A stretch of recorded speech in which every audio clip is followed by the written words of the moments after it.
I pledge allegiance to the flag of the United States of America and to the republic for which it stands, one nation, under God, indivisible, with liberty and justice for all. Of roll call. Dan Pillow. Here. Jennifer Wiehe. Here. Jennifer Anderson. Here. Ann Pillow. Here.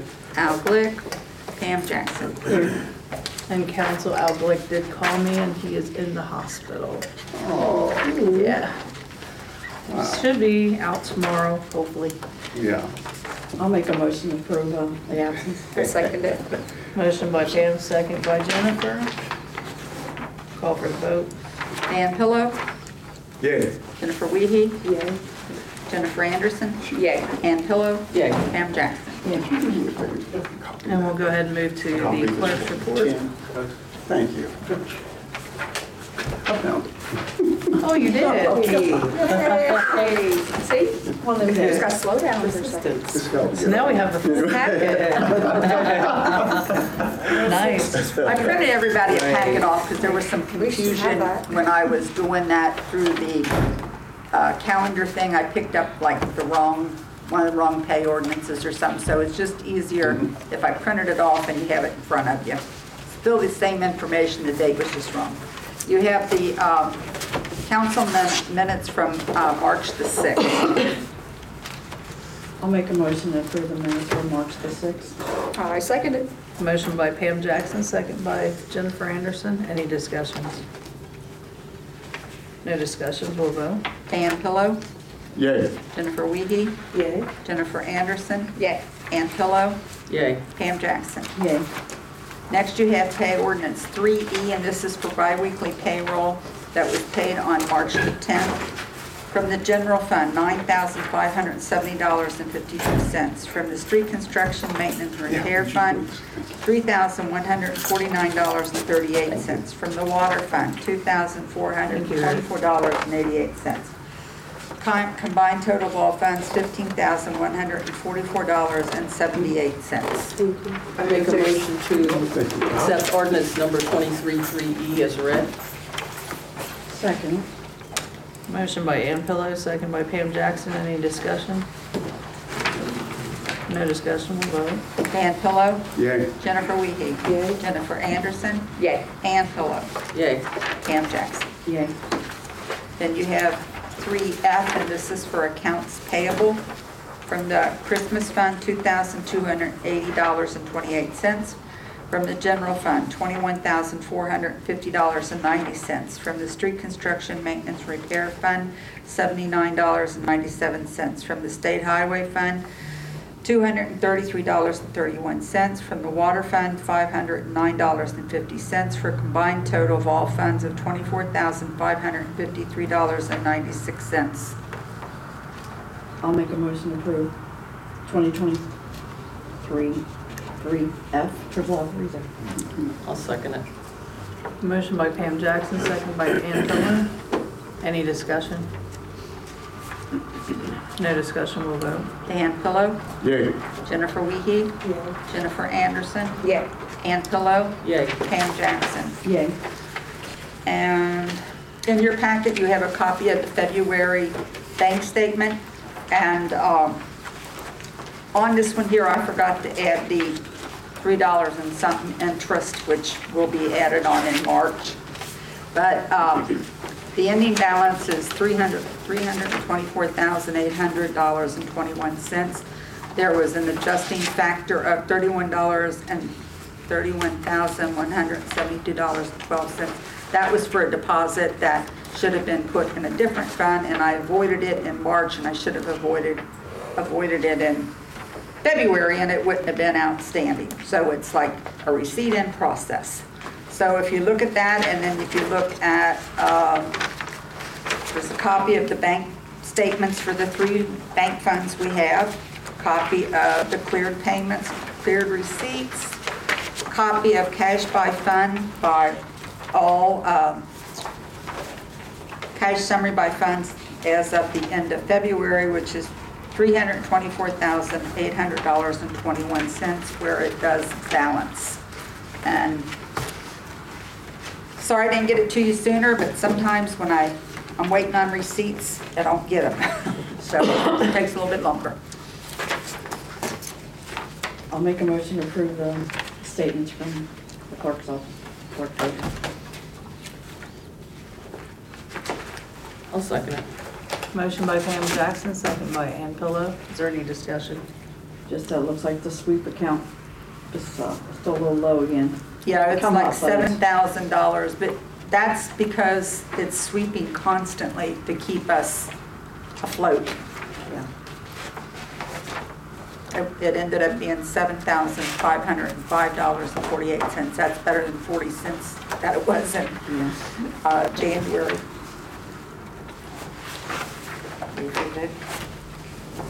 Call for the vote. Dan Pillow, Yay. Jennifer Wiehe, Yay. Jennifer Anderson, Yay. Ann Pillow, Yay. Pam Jackson. Yay. Then you have a copy of the Addyston Mayor's Court as of March 6th. Total collected was $2,345. Deposited into the village account was $1,828, with $499 sent into the state revenue fund and $18 sent in for the indigent driver alcohol treatment fund. Make a motion to accept the mayor's court report. I'll second it. Motion by Jennifer Anderson, second by Pam Jackson. Any discussion?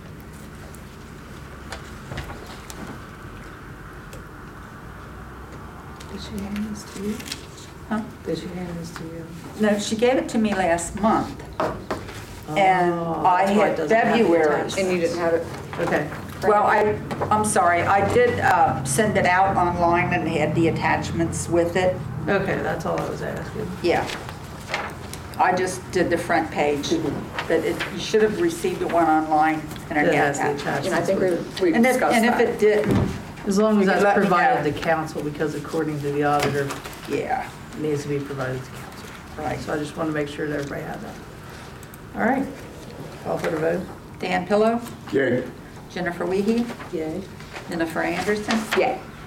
Ann Pillow, Yay. Pam Jackson. Yay.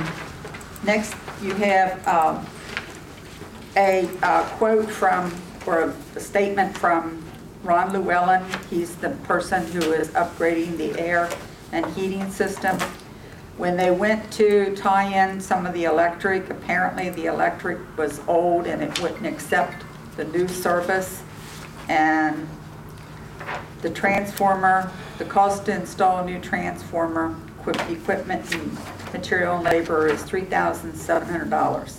And this is, the cost represents what their cost is for the equipment and material plus labor, not like what they would pay, I guess, outside to get it.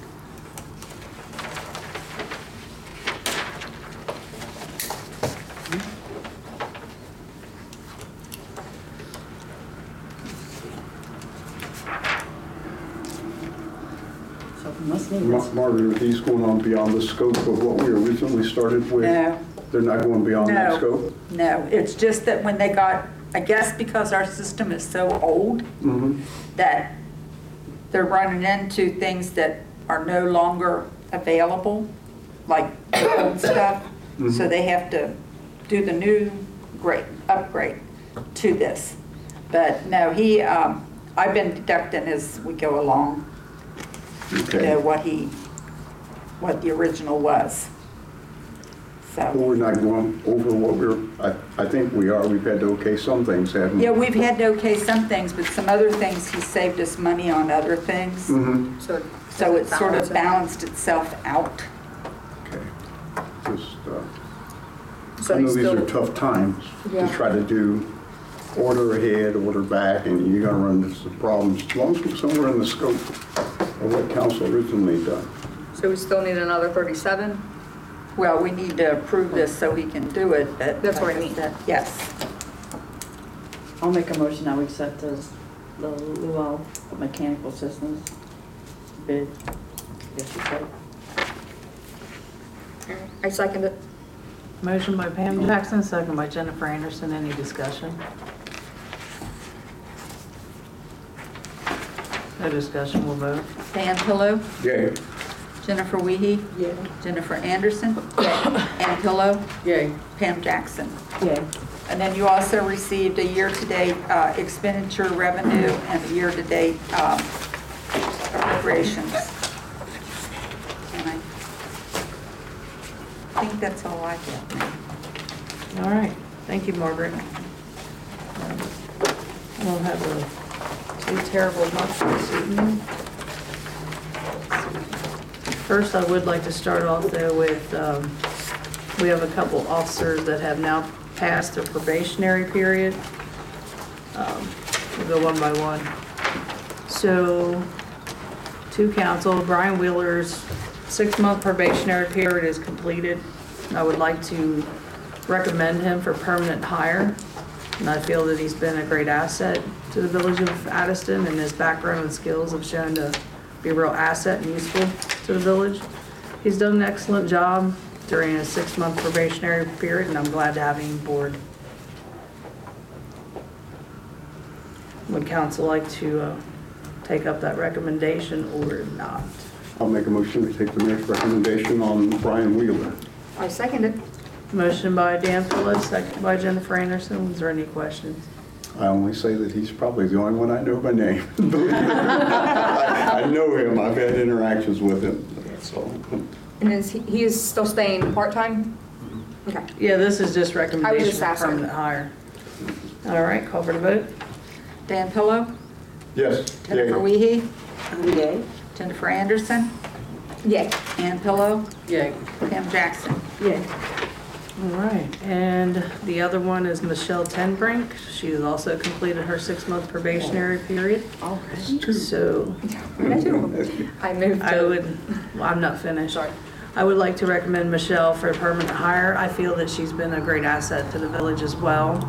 She's shown much growth during the period and she has excellent public relations skills, and I'm pleased to have her as one of our Addyston officers. She's a great person. All right. I moved to hire her full hire. I'll Permanent second. hire. I'll Permanent. second. Motion by Jennifer, second by Pam Jackson. Any discussion? No discussion, we'll vote. Dan Pillow, Yes. Jennifer Yay. Wiehe, Yes, on my mind. Jennifer Anderson, Yay. Ann Pillow, Yay. Pam Jackson. Yay. I do know Michelle as well. I might run into a couple more as they come along. I think I know 3. It's kind of revolving door Because I sometimes. didn't have any homes, I was like, well, It's hard to believe 6 months already. September, Wow. New 6 months started. she's almost been here a year. And it's been So, since September. she was like right at the probationary period, she was- wasn't she? Almost been here a year. Right. Different thing we're talking about. full-time was like September 7th. September, yeah. It just doesn't seem like it's I that know, right? fast. Yeah, that's, believe me, I thought about that too, Yeah. like, really? Because she went from that part to full, I so. think she went from part-time in April to full-time in September, but I don't. Yes, that's right, yeah. That's why I was asking about the 6-month period, because in the past, it's always started over. Like Right. with you, it started over, so yeah. Yeah, no, she, Yeah. it reset on September, so it's been Once- another 6 months. Yeah, I know, it doesn't seem like it. You can breathe now. Probation or out. Okay. One of the other things I just wanted to update you guys on, I believe you might have been aware, but we had some sidewalk damage up there from the Duke project on 2nd Street, around, what's that 19. address? Yeah. And I've been going back and forth with them for a bit over it, but I was contacted tonight by Duke Energy, and they said they will have that fixed in about 1 to 2 weeks.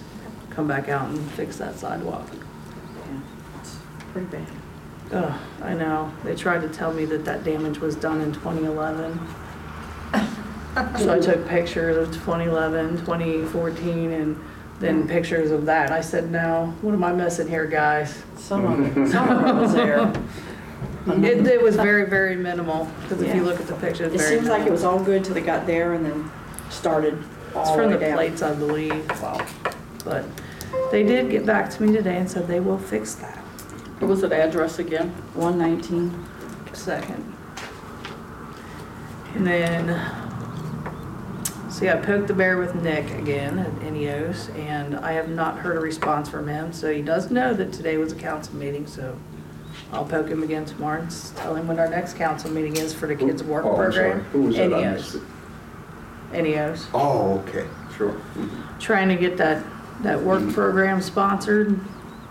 What's his name? Mark? Nick. Nick. Yep.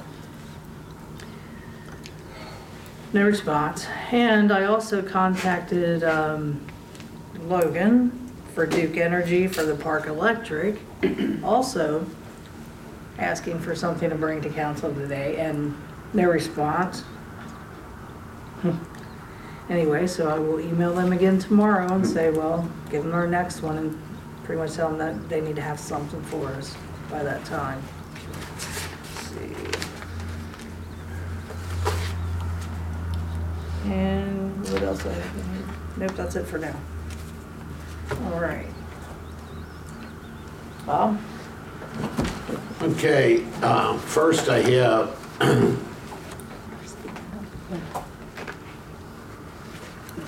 I have an ordinance to make appropriations for the current expenses and other expenditures of the Village of Addyston, Ohio during the calendar year ending December 31st, 2023. I think we need to pass that stack out. Oh, okay. Yeah.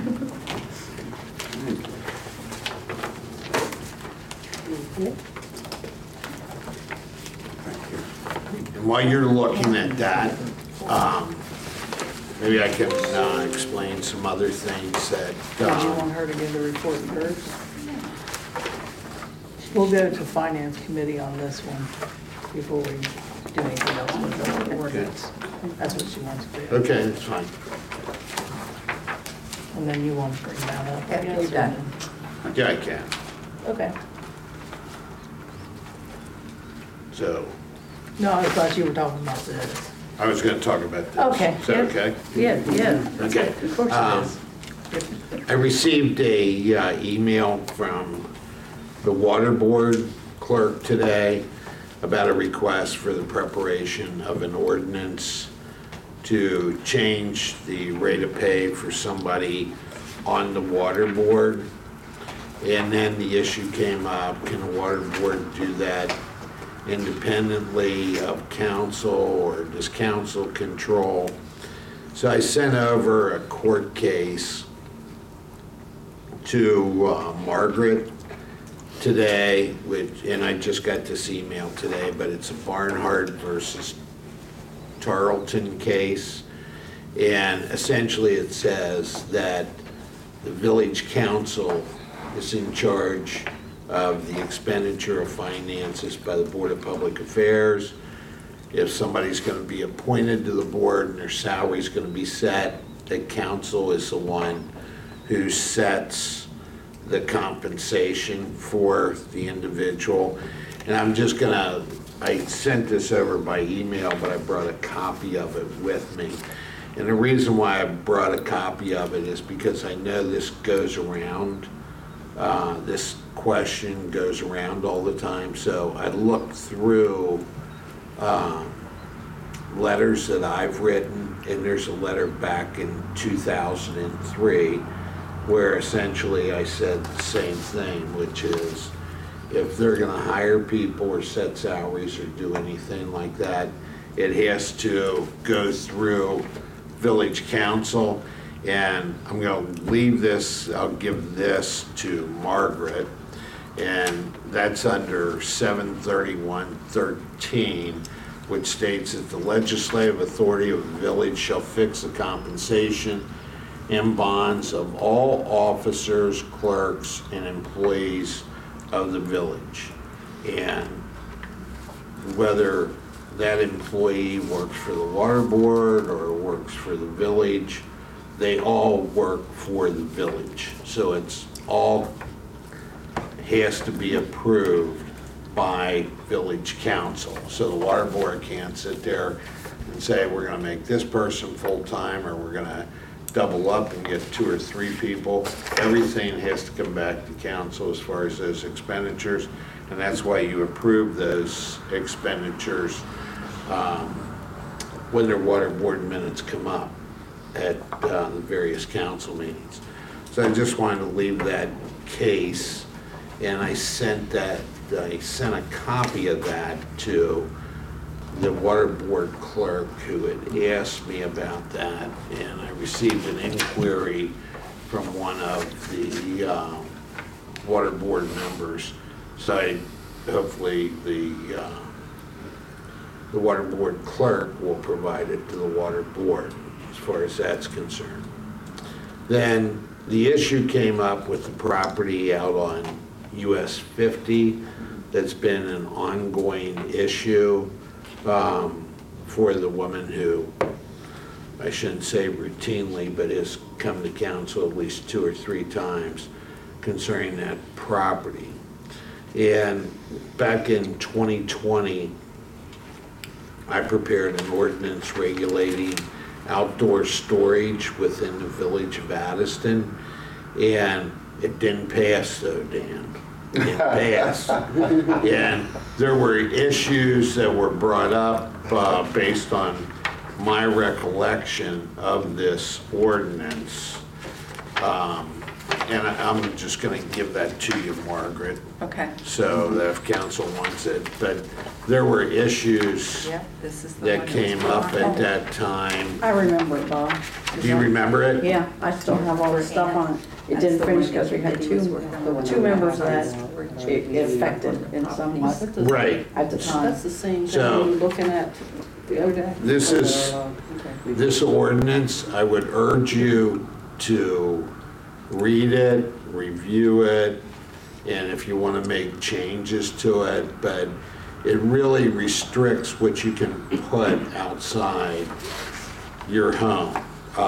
And when I say restricts what you can put outside your home, like a normal person would think, well, we can put lawn furniture outside our home because it's designed to be used in the summertime, as opposed to someone who says, well, I'm going to put out the couches and the chairs, or put the couches or the chairs And the girls on the sidewalk. on the porch. And it goes through a listing of numerous items, what are acceptable and what are not acceptable. And I think the big issue was the inoperable vehicles and the trailers,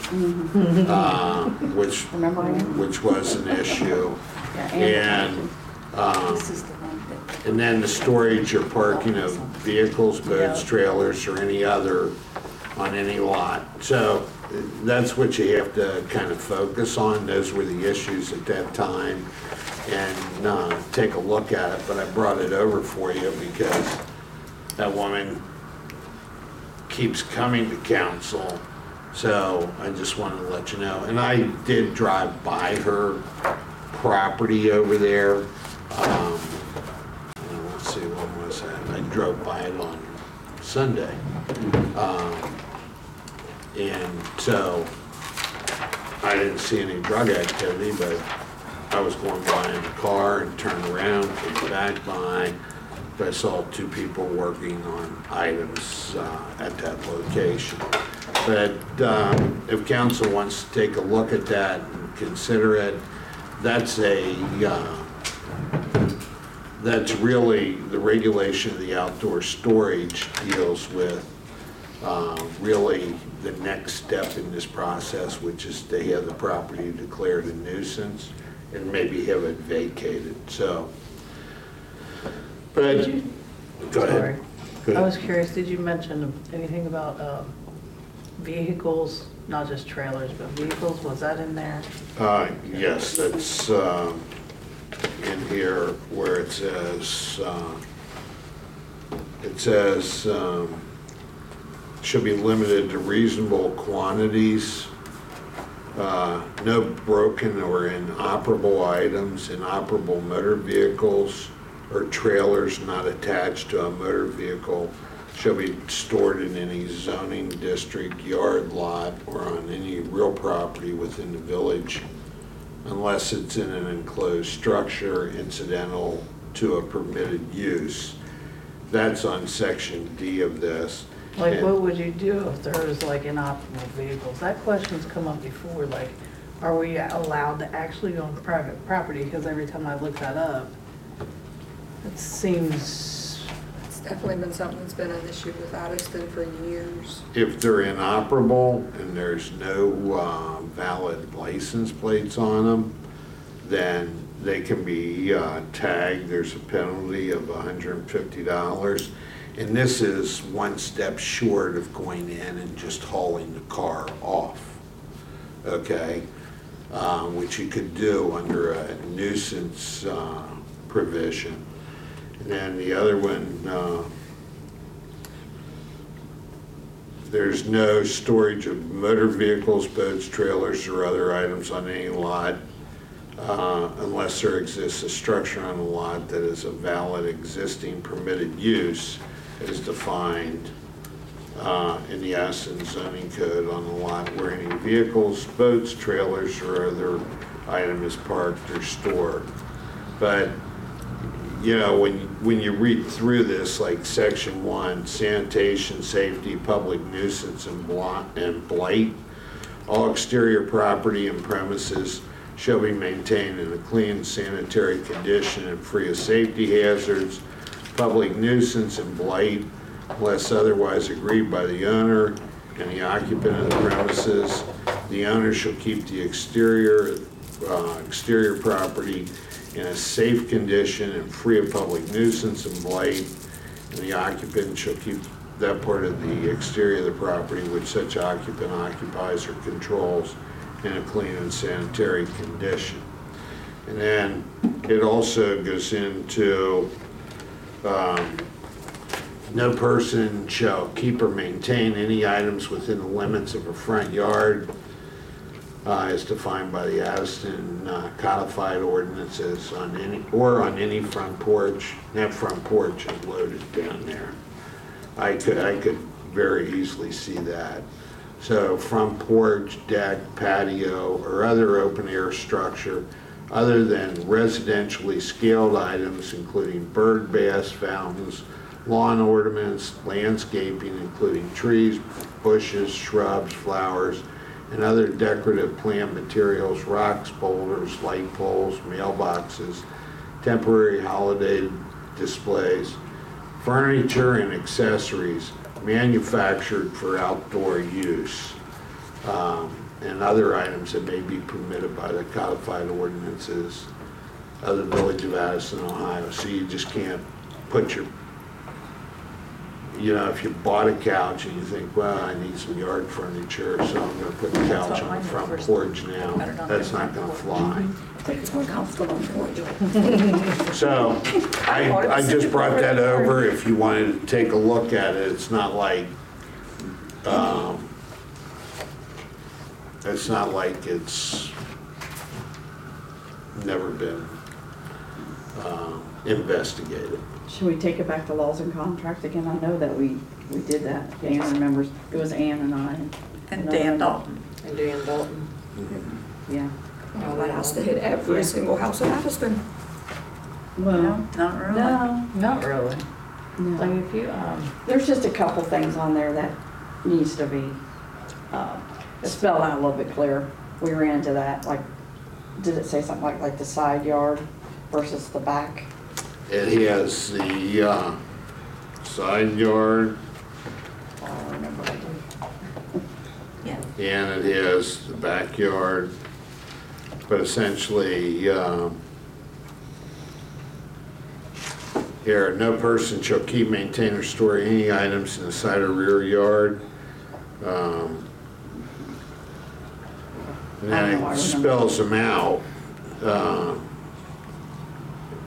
Outdoor use in storage or indoor storage use, indoor outdoor storage use including but not limited to grills, barbecues, fire pits, outdoor lawn furniture and accessories, swimming pool equipment, landscape containers, firewood, dog houses, decorative outdoor benches, children toys and play sets, compost and brush piles, and motor vehicles, boats, recreation vehicles, and trailers in accordance with the Village of Addyston codified ordinances. So you're trying to, if people have stuff outside their house, it's stuff that you would routinely see down at Home and Garden. You know, that, yes, that's designed for outside. That, and then you go to Macy's and say, that couch is designed to be in the house or set out for the Great Addyston cleanup. One of the things was the trailer issue about some of the design of our homes. They may not have a place to put it in the back or a garage, or it's a makeshift, like down in the yard, or. You have to really go around and look. We did. We And have a detailed list. See how, I still have it. see how you can make it work. Yeah. Unless that would be a sort of a variance that, I mean, there's so many different, depending upon the type of property, I guess. yeah. Yeah, because if they don't have a backyard. they don't Then you a have some side. people that have their drive on the side of their house, front of the house, and then some have luckily made Yeah, it they to the don't. back. See, there are some where people will, Yeah, I'm fine. they'll just put in a driveway in their front yard. Yeah. Sometimes I forgot it's it. just grass. Yes. And they just figure, well, it's my yard, I'll pull up in it and park. Other times they put concrete down and they say, well, that's the area that goes up to my front porch. And it may, and that's designed to be walked on, not to be parked on. And that's really, people try to stretch whatever they can. So, Is there a review board? Because truly, there are Addyston with these narrow lots of 30 feet, just barely the house fits on them. Yep. Yeah. Is there a Yeah, that's review kind of where we're board? going with that. Right. and I agree with you, and sometimes you have to look at it like, before you go out and buy that 32-foot trailer, you have to think, where am I gonna put this? Because I remember the story. they won't let me put it Yeah. down in the village, Mhm. okay? I remember So- the trailer. Please, yeah. But I mean, it's there and it's something that you can look at and make a determination. Yeah, Get your notes out Because some of it last time you did it. would be great for the police department, or other, doesn't fit Addyston and some of And he was asking about the board again. Isn't that what we just No, that's a approved? criminal ordinance. Oh, no, not this one. I mean, he was asking about, because we, might have been last council meeting where we approved that Board of Appeals. Is that separate from zoning? And that would be what would take care of things like these issues? Well, you have the Board of Appeals, which deals with variances and those type of issues, and then you have the zoning, really the Planning Commission, which deals with rezoning within the village. So, like when they wanted to go do the Gulch property, that probably should have gone to the Planning Commission initially, the way your ordinance is drawn up. And then the Planning Commission either approves the zone change, or if there's if it's not unique property. So in other words, it goes to the Board of Zoning Appeals where the property's unique and the ordinance is drawn, makes it almost impossible to use this property. That goes to the Board of Zoning Appeals. That's what you get a variance for. But if somebody says, you know, I'd like to put a Kroger's across the street, that would be a rezoning because that property's not zoned for that. But the uniqueness of the property isn't because you can't create the uniqueness of the property. So in other words, you can't sit there and say, well, I got this 32-foot trailer and I gotta put it someplace, and I'm putting it in my side yard. Well, what makes your property that unique? Your property's not that unique, even the small size of the lots. Those are the decisions you make when you go buy the trailer, which is, where am I gonna put this? Because Addyston's got an ordinance that you just can't put it in your side yard or your front yard. Same would go for automobiles. I guess that's what I'm trying to kind of zero in on, that getting cars off the street. Because wasn't there a case where Addyston removed someone's vehicle and it caused a huge... Probably more than one. Yeah, but I mean, this one was like a really touchy one. It was like the car his son was in an accident I don't remember years that. ago. I don't remember that. Right there on Main Street. So I guess I'm still yeah. confused between the difference between the Board of Appeals that we just created. The Board of Appeals deals with variances. So, in other words, if you have a restriction on the height of something and you want to, say, raise it 6 inches or a foot or 2 foot higher, okay, Yeah. that's a variance issue. I guess the reason I'm asking specifically, so the guy that has a bunch of cars parked out in the corner, that we're saying that we want them all removed, he wants to appeal to the Addyston Board of Appeals. But Would why? that go to the Board of Appeals? Well, it depends at that point who cited them. That'd be the code enforcer. Okay, if it went under the International Property Maintenance Code, Yes. which they have, there's a provision in there where it can go to the board and it can be addressed, but, you know, that's really not an issue of hardship or anything like that, because I've been down there when there was maybe 5 cars on there. And just because he's got 20 cars down there, doesn't mean you get to use that property in that manner. Okay. So it would be that. Then the next question is to even find out where the right-of-way starts and where the right-of-way stops, and how close he can be parking those cars in that area. But that's really, that could be a violation of the zoning code and the International Property Maintenance Code. Didn't we do this before, the same thing? I mean, it sounds like we did, when he put the fence up, we removed all the cars. Yep. Now we're back to the They're back, same. Yeah. We're back to square zero, Yeah, yes. we're back to where we were Uh-huh. several years ago. And he came here and we said, no, you can't do that. It's- Because it's a business and he's not a business and Yeah, that's the whole it's- issue.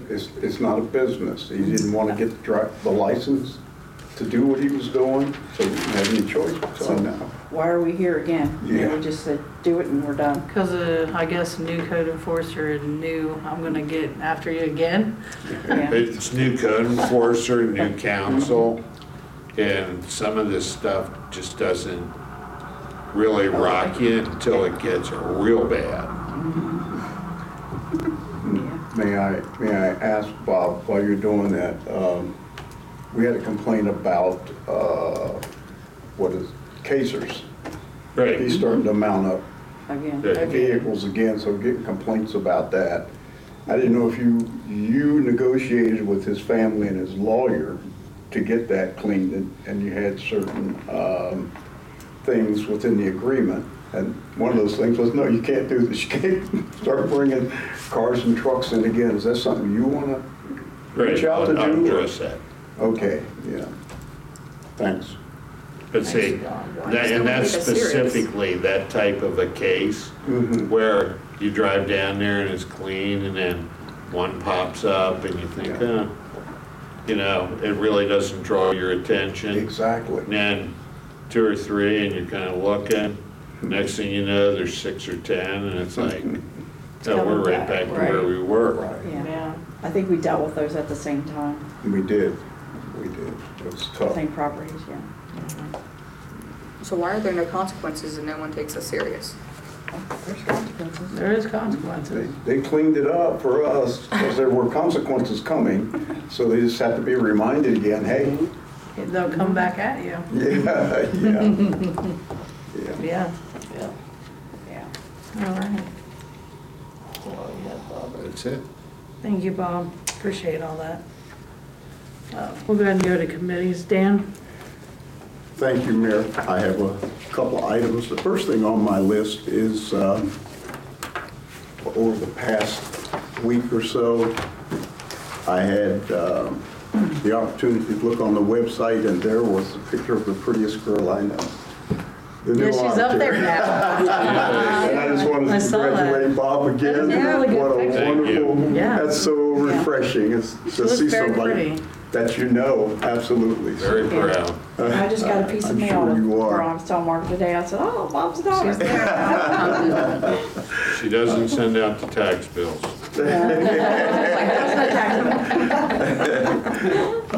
Council, the thing you have in front of you from the street committee meeting, there are two objects that go together. There is the street, still got the same name, I haven't changed, Street Housing Committee updated. That's the one with the colors on it. And the introductory letter to that is, you have that in front of you as well. And I'd just like to thank everyone that attended that meeting. The knowledge and input that we got from Mear and Dustin and Edward was much appreciated. This is a continuation of our regular street committee updates on current street conditions. It also contains some housing information. As I said, I didn't change the name on the thing. It was to the same committee that dealt with both of those, but we're now under one heading. As you'll notice, our focus is to follow the progress of our list, which is attached. We welcome any additions, omissions, or input you might have. We'll be working closely with Edward and Dustin to continue to pare down this list. Below that is a color code. It's not colored, that's okay. Oh, sorry. But you know But what, at least it says what color. you know what yellow looks like, you know what blue looks like, and you know what green and purple look like, so Hey, I must have the original. you must have the original. You must, yeah. Yours is in color, I huh? get the pretty one. Yeah, but at any rate, No, he you was talking about right here. you have these at your Yeah, that's. leisure, go through it. The committee does a lot of work. We go over this periodically, and we are getting some things done with the help of the code enforcer and the police or whoever is charged with looking at the violations that we see. We will we'll meet again in April or early May to go down through the list, and so happy that Ed and Dustin were here and the mayor, and we'll go back to work on that. That was a list. really good meeting. It was very productive. Thank you, I appreciate it. It's a lot It's a lot to it. to it. You have to kind of go through it and work on it. We've been fortunate enough to have worked on this a couple of years and kind of gotten into a groove on how we want to get those things done. Secondly, council, we have to make a decision. I mean, we have to make it right now tonight, but we'll have to make it soon on the Hamilton County Public Health mini grant. We talked about it very loosely, and it seems to be the way business is done these days. You know, I started calling last week. I need some input from this company or that company. I don't get the input that I need. Finally, mostly because it was my fault, the person who was going to do the property value search on the playground, and by the way, I got a clear understanding after looking a couple of times that this is just one piece I thought this was several pieces of property that go up through here. It's just one piece, Addyston, 235 Main Street. Oh, this one. From here to the wedge, yes. Yeah, Because it shows like Inio's owning right up to our building. I did kind of see that too. I sent those out again today because Yeah. I thought, okay, well, I'll just put it out there Yeah. so that everybody can Yeah. look at it. So anyway, Sue Miller, who is the wife of Ronnie Miller, is a vice president at, what is the name of the company? Klein, Sipsey Klein. And she told me, I saw her last week, that she was going to get that out to us gratis. The evaluation of that, of the, not the school property, but the commercial property. That's what we're interested in right now. So I should have an update. As soon as I get that, I'll certainly mail that out to you. The people from Game Changer, I had some questions for them and also had questions for Hamilton County. Game Changer called me back. My question was, so I could give council some options of sorts. Let me start with the county. My question I left with the lady at the county was, what if we decided that the nets and the stuff for $15,000 in our previous application, we could put together a $30,000 project and kind of get something more visible done. And I didn't hear back from her, so I went ahead and, Game Changer finally called me back today. I had the same question to them. What could we do that's visible for $30,000? And the extent of getting all the concrete in was about 72. Then they made a suggestion. They said, we could do the basketball court. We could get the concrete in, which is one of the bigger expenses, for $40,000, if that helps.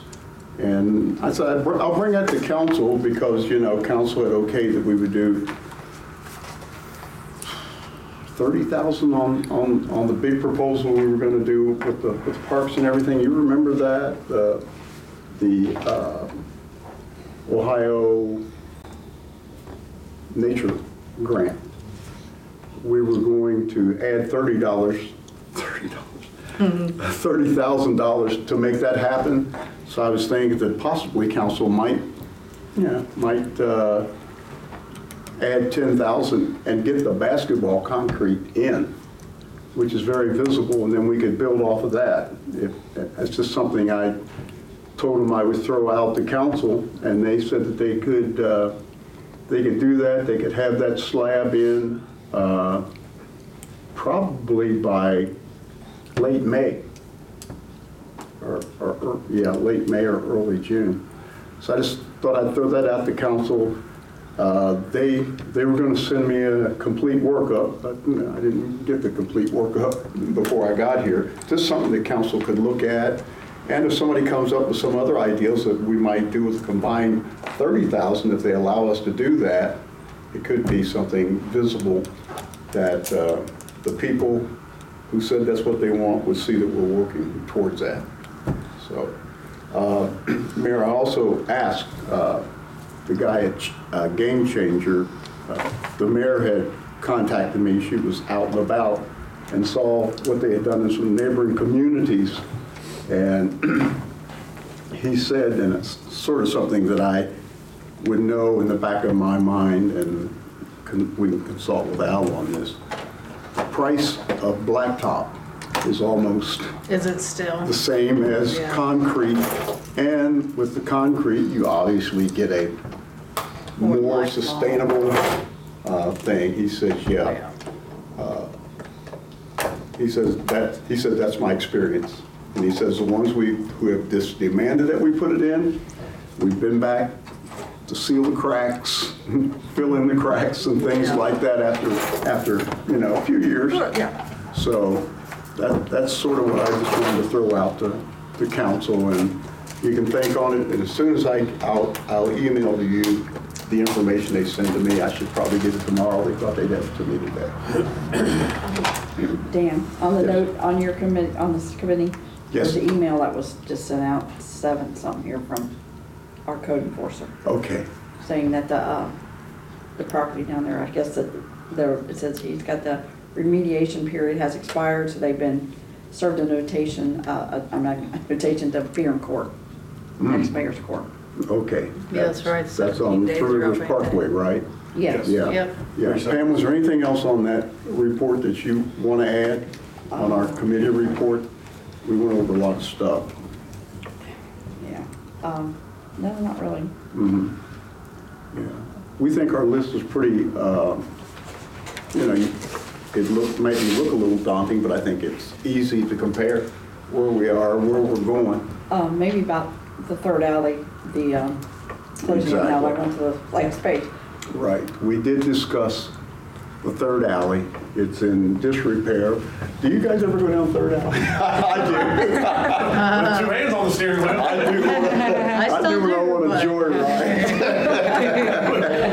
joyride. We talked about that and considered, we have to get some more, I have to get some more information, but we considered bringing the council to close that, put a guardrail across the top of it in place so nobody accidentally goes down it or anything.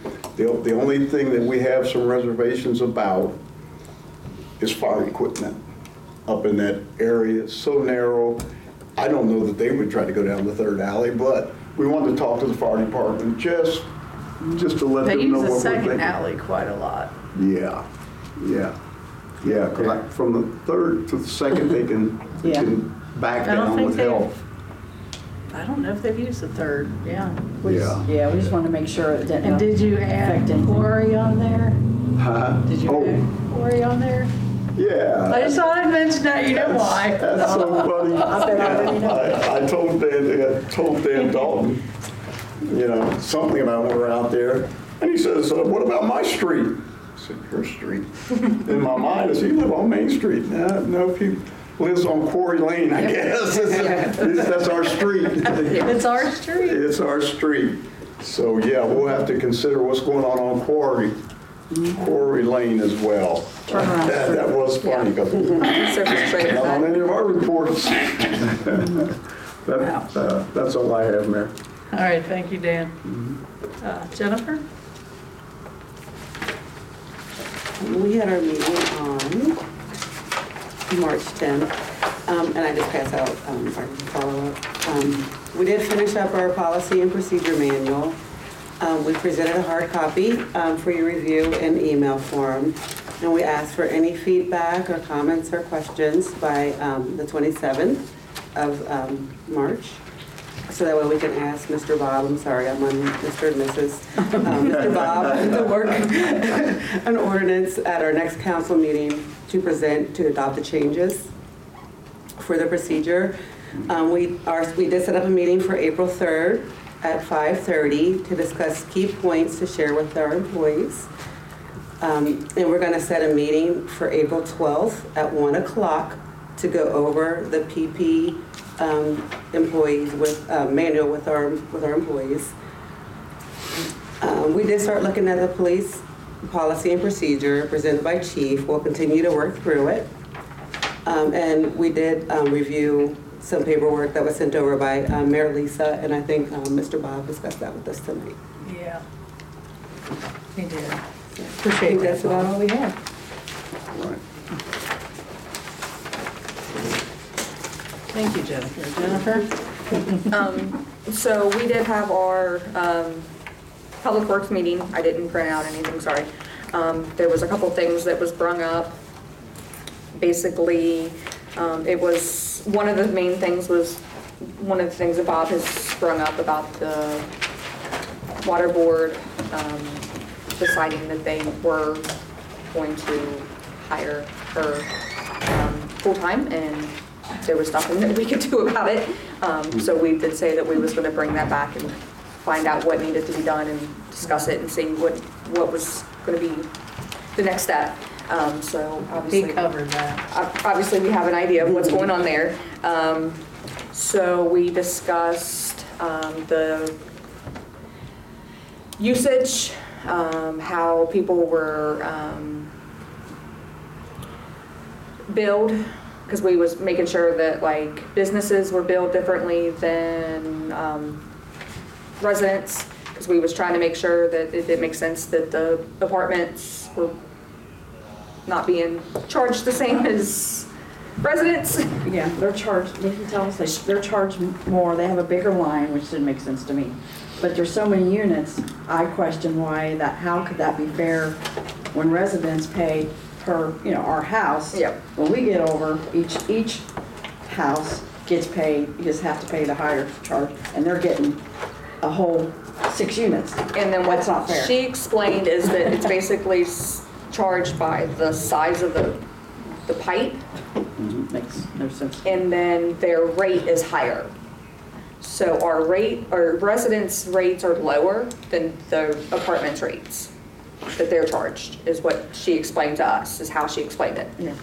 So that's why there's not a drop of water that goes through that they're not charged for, is how, once again, she had explained it to us. The water board clerk. Yes, the water board clerk.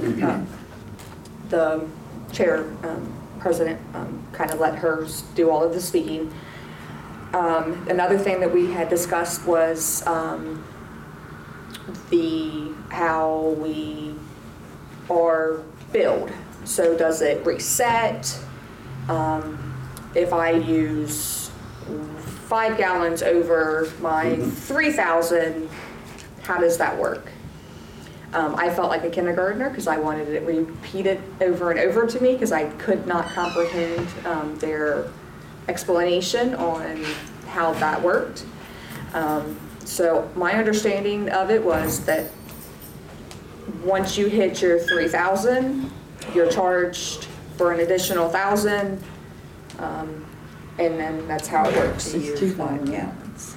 And then you have your whole 1,900 or 995,000 or 995. thank you, to go for the rest of the thing. And I said, so does that carry over? And then it was, one answer was yes and one answer was no. And Very confusing. then it Who was, answered yes and who answered no? Tony said yes, Lisa said no. It doesn't carry over? It doesn't You carry. paid for it. It doesn't carry over. Yeah. If you're at the end of the month, it does not carry over. So I said, okay, so does it zero out? So please, that's why I said I felt like a kindergartner. I was like, please, I'm not understanding this. I said, so if I use 5 gallons, I'm paying, I was like, I understand, it's $12.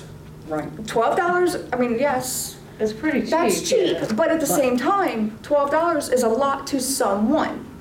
And it's a lot if I'm not using that amount. And these are questions that I'm being asked by our residents, and they want answers, so I have to come up with answers to give them. And if I don't have an answer to give them because I don't understand it, they're looking at me like I'm an idiot. I don't like looking like an idiot. So please explain it to me. Yeah. So then she kept trying to explain it to me, and she kept getting frustrated because she couldn't explain it. Yeah. So we left it kind of unexplained because she could not explain it. Right, because what I question is, how can you have an overage the next month too, if you still have that If you still 995 have, gallons? and you should. It's on your next You 2,000 cannot. gallons. I said, well, then the village's gonna owe me a lot of money on that system. I don't know what system it is on that system. So I then know I'm we not asked wrong. if it zeroed out, and she said that it does not zero out. There's no way to zero it out, that we would have to buy all new meters. I said, okay, so then it basically goes to, so if it was at 6,000, then it would go to 6,005. And then that would mean that I would have, and then A charge. before the next charge would start, it would have to do that, it would have to go all the way up to the 1,000 before it would start the real count for the next month. Under that theory. And that was the theory that we thought. And she said, no, that's not how it works. And I'm like, okay. So then I'm like, so then me and Dan and Pam are sitting here like, okay. So then we're all three looking at each other like, None of Well, them. now I'm thoroughly confused because what she told me that I thought made sense now doesn't. right. So then Thanks. that's what we kept trying to ask her. And then they tried to compare it to the Duke Energy, how it keeps rolling no matter what. And I said, Right. okay, but Duke Energy goes by the If it's at 6,005, then it doesn't, it keeps rolling, but it doesn't, you know, like I could not get an answer. Yeah. So I'm still stumped, so I still feel like a kindergartner. Yeah.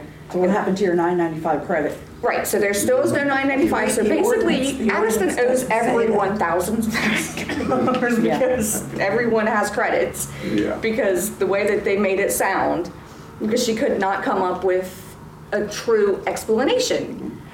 I And pray that's, the Lord she she's inherited going by that system. Yes. That's all she knows.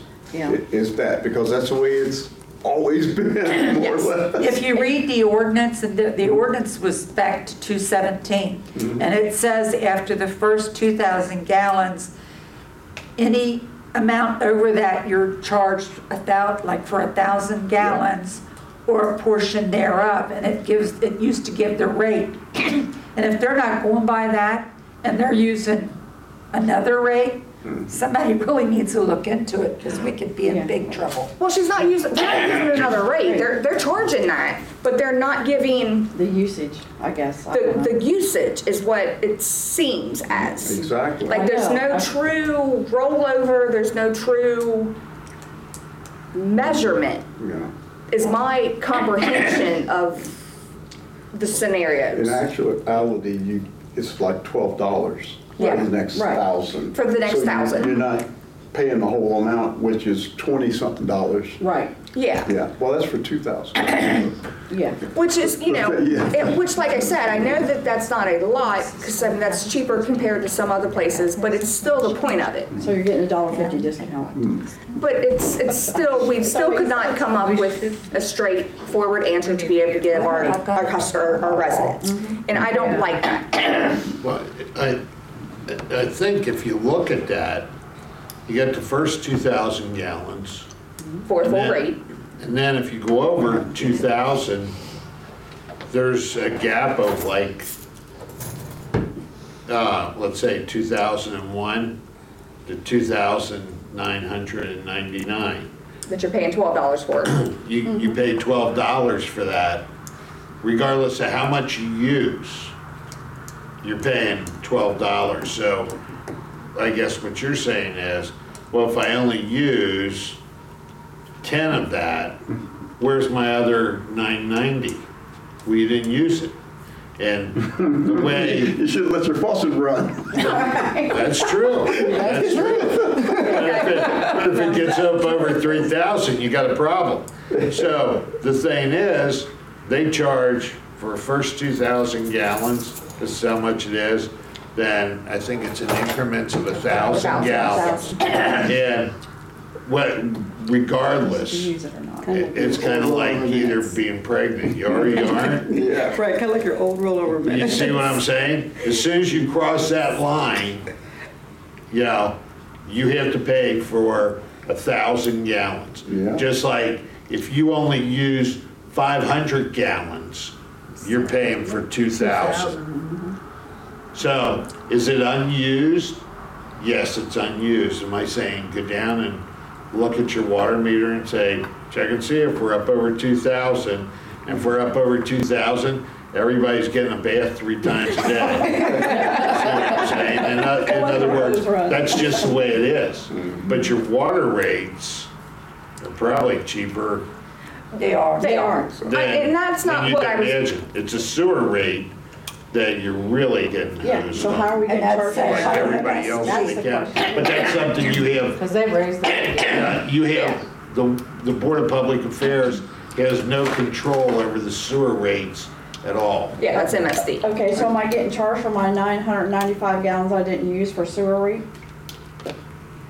No, because they probably just charge on the actual usage. That's, they give a reading for the main thing every How much year. water comes Everyone. into See, the that's not village. fair. Does it ever change? Yeah.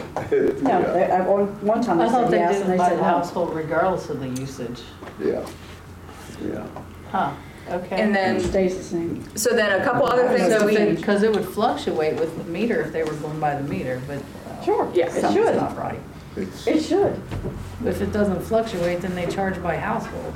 yeah, it's, Correct. so like, so one thing that I discussed with the board a meeting prior to, was how come we can't have actual readings?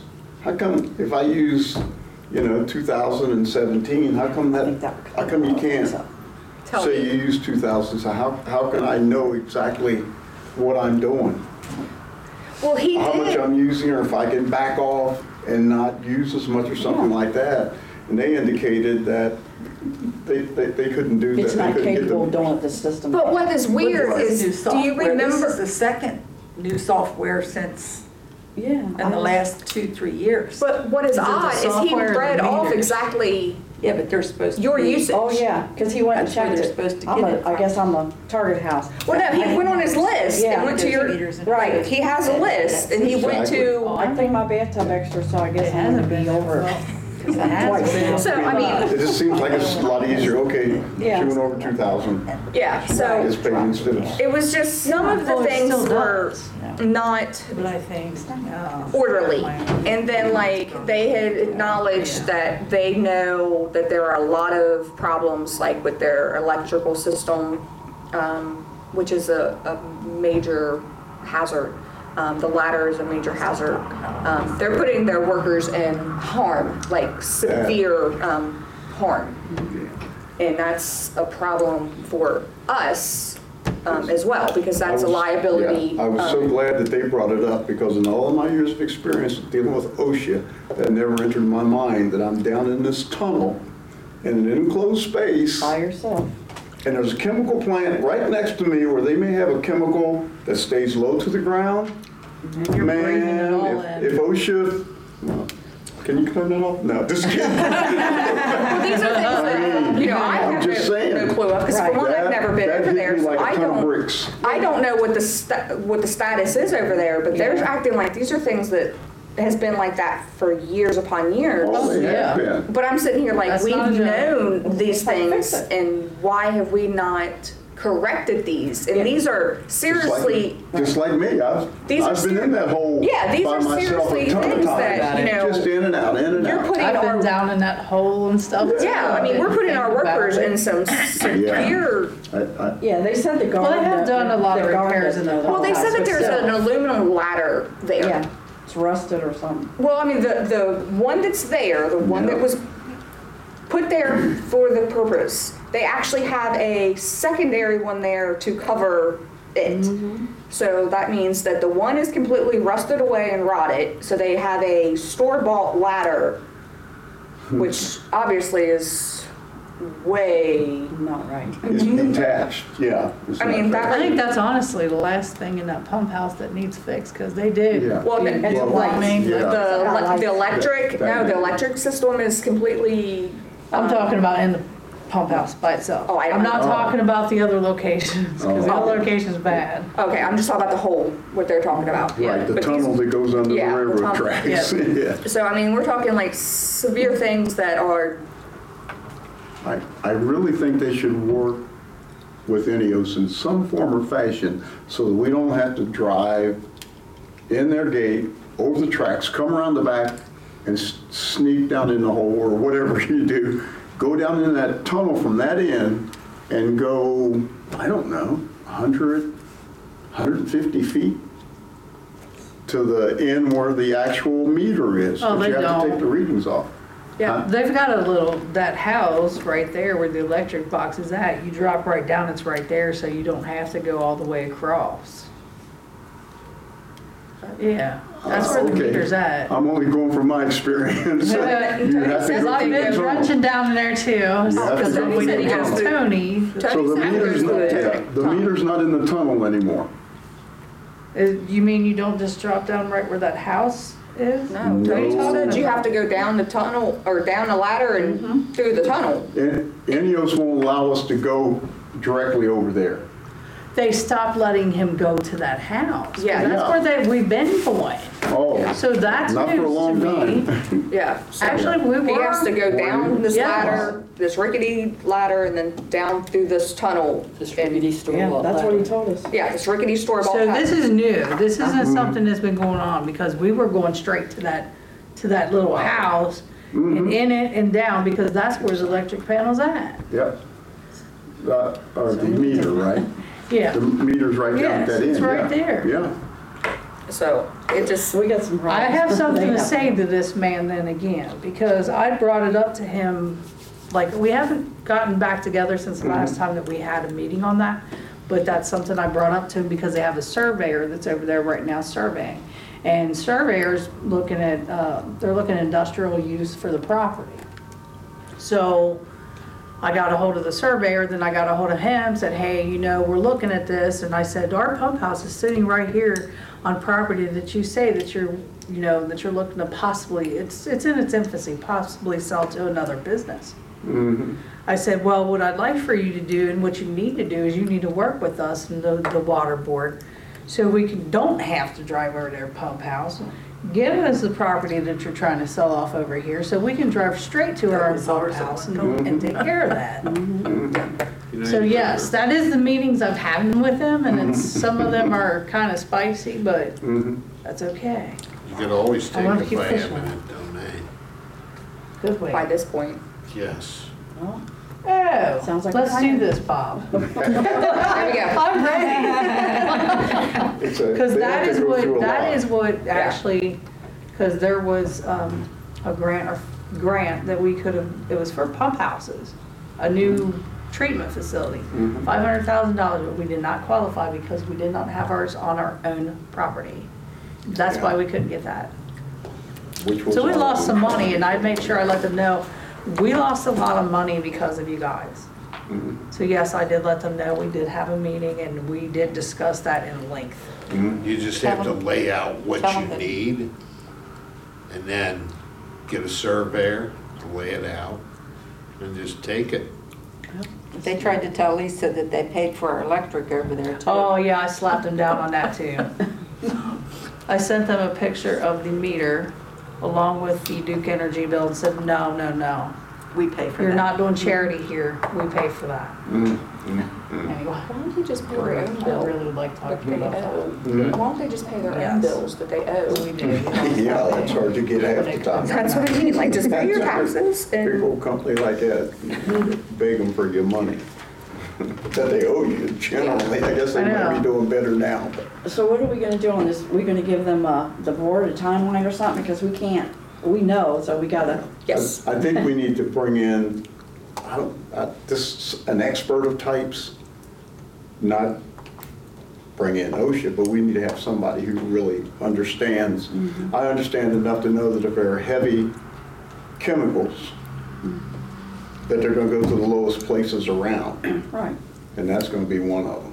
And that's, I don't wanna see anybody really, If we had a new succumb. pump house, here was my thoughts. Right. If we get it right there, because that's straight away, we get rid of the meter down there, we bring it all the way up here. I think that we should To move where the we're meter at. if we don't do anything So else. we wouldn't be Yes. going over there unless we had to get to I mean, it's definitely a the safety well. hazard. Yes. Mhm. That is a great plan. I would love to talk to you about that, Bob. Did you have any, did anybody have anything else, or we move on to the next committee? I mean, that's There's basically, plenty more, but. I mean, there was a lot that was Yeah. digested in that meeting, but, yeah, we can move on. All right, thanks, Jennifer. Good, Miss Ann? Okay, for parks and playgrounds, we met on March 7th, and I gave you a copy of our minutes. The upper part from, you already know that we reviewed our kids and our community program that we had. We talked about the We Thrive mini grant, which was awarded for the $15,000, which Dan talked about as we try for another 15 from the health department. And then we also talked about the 2,500 council was allowing for topsoil, seeds, grass, and straw and all that to get it filled in around the blacktop edges and all the little dips.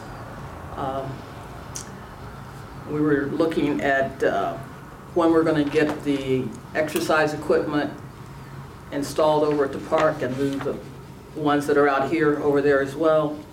And we'll need to get with Dustin and the rest of maintenance to see when it works into their schedule. And then we talked about how to keep the park as safe as possible. And one of the questions was when we get electric in the park, when we'd get an update. And also it was suggested that we install cameras, that we install signs in the park that say it's under surveillance. So we'll need to get some signs for that purpose. And we continue to talk about fundraising. And looking for more grants, expanding to corporations and to donors, see if we can get some money that way. And our next meeting for that one is the 28th at 6 o'clock.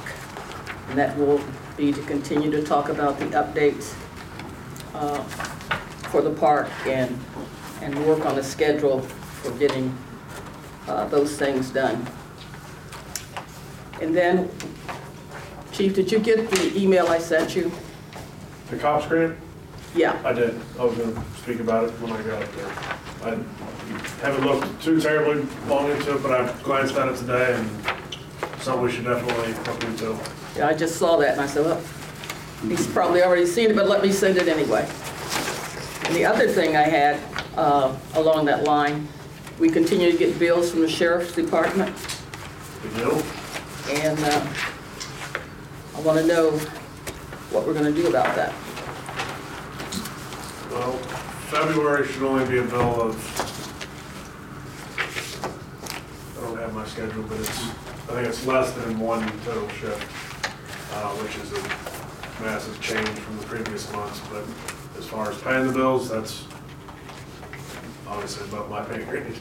Well, even if you noticed in this last letter that he sent, they don't actually patrol for those hours. Well, I didn't think they did, No. but I thought And it's- since they yeah. had the schedule, because they sent the February schedule along with the bills, do they look at our schedule and say, oh, nobody's working that time, so we'll Yeah. fill it in? I don't It's assume prearranged. It's prearranged, but my point of contention has been all along that how are you billing us at $60 or $61 an hour with no guarantee you've ever stepped foot in the village? Now, if there's a call for service, obviously they come and handle that, which the agreement has been, they're only responding to emergency runs. If it's a theft report, if it's something that can wait until we have an officer on, that run's supposed to hold.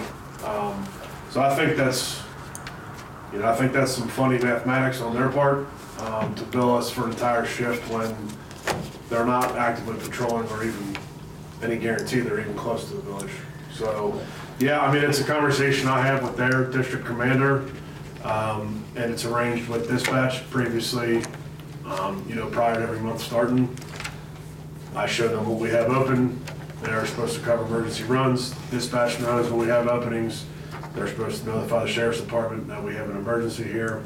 Generally, when that happens, I get a phone call as well, and then there's a determination on how it happens. It's not been, I can't even think of an instance right now recently where it's happened. But like I said, as we move forward, February, I think it was 2 partial shifts open on 2 hours and 2 hours on a Friday night. My question is, where is the agreement? There's none. Where is there a formal agreement? There's We not. don't have one. I'm sure that's why we're not paying them, but I think at some point, we as a council need to say, hey, enough of this is enough. We need to figure out what needs to be done here. County versus Addyston. Well, I don't mind if they keep sending us bills and we never pay them, but at some point in time, they might just decide to say, hey, we've been sending you bills for this reason. I think we just need to know.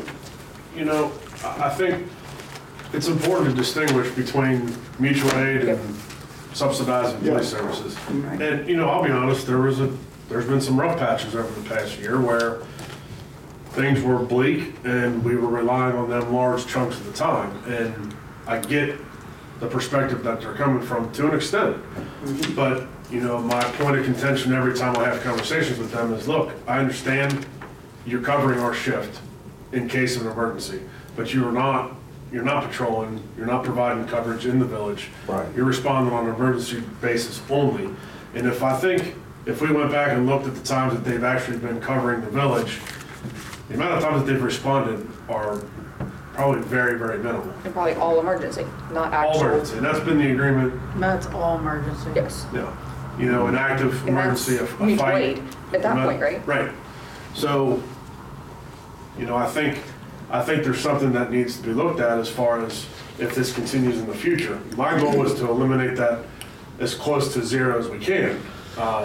You know, I'm realistic. I know there's going to be times, even in a perfect scenario, where with the amount of officers we have per shift, that's going to happen at some point. But It doesn't happen often, but there are times when they call us to help them. Didn't you just help Delhi? He actually just had an incident. I was gonna say, where it was didn't you like just that. help Yeah, Delhi? Delhi's a little, But I'm just saying, but yeah, it's the an whole example. county operates on a mutual aid agreement. Sure. You know, there used to be in the old days where you would need permission to go and this and that. Now it's, somebody needs help, there's a blanket authority in the county of mutual aid agreement. And, you know, that holds up if we have to respond into the city or Delhi or, I think they're moving as far away from that as they can. They don't like to ask us for help. They're trying to be the only sheriff in town. Yep. But, no, there are occasions where, you know, we have to provide traffic assistance on a crash, or they're running very short where we provide assistance. So it goes both ways, not Yeah. equally, but it does. It does. So Bob, do you have a suggestion for us at all to legally have some sort of understanding that this just doesn't keep floating around up in the air and they send us a bill whenever they get ready, we'll send Addyston another bill? Because, I mean, nobody initiated it, they did. Uh-huh. They initiated that, none of Yeah, us so- did. Sure. And it's a little bit, I guess, reading between the lines on my part. It's never been told to me in black and white. I think it's some political maneuvering. I don't think they have any intention on us ever paying it. I think they're doing it to other communities out here. They've sent bills to townships out here that don't have contracts. And I think it's some political maneuvering and trying to force us to maybe jump on board with their contracts. Sure. So, Did you read, well, there was something that Chuck Berkowitz put out. I do. I read Did it. you read that today? I didn't see Well, I it. looked at it today, I don't know if he put it out today. But something about Cleves is still not paying None of the the- Hamilton County contract. My understanding is Cleve, North Bend, and Miami Did you Township have see no that? contract right now. Wow. So, and that was as probably a month ago. They, And Miami what- Township They're the ones not- that initiated the whole, I mean, shutdown of their department and moving to. Yeah, that's a little bit different than But our they're not situation. paying a Well, that's what I mean. contract. Yeah. They're the ones that moved into the whole idea of have that, and then they're not. They had the initial contract, which is At least that's what's expired. reported allegedly. Yes. No, that's, I want to make sure I covered myself. that's, Right. no, I've gotten that from the sheriff's department themselves. There is not a contract between the village of Cleve and the sheriff's office Wow. as we speak. Okay. I think it's just being operated on we're in this limbo period and we're gonna continue to bill you of what the agreement was and provide services until something permanently is worked out, but none of those three communities have a current contract, at least the last conversation that I had. Yeah, interesting. Very. Okay, I guess we're just watching to see what's happening next. I saw Yeah, a cruiser yeah. down on Sit back and wait. 128 and 50, Sunday, one right by Kroger's. I mean, I don't know how you can shut down your department. I mean, it's not like Addyston shut down their department.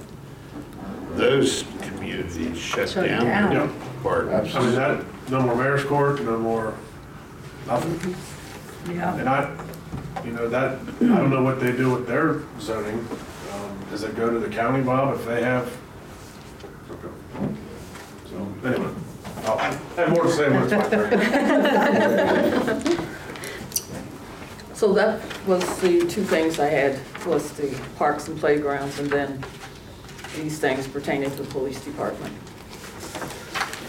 That's it. All right, thank you for saying. Pam? All right. We did have a finance committee meeting on March the 9th.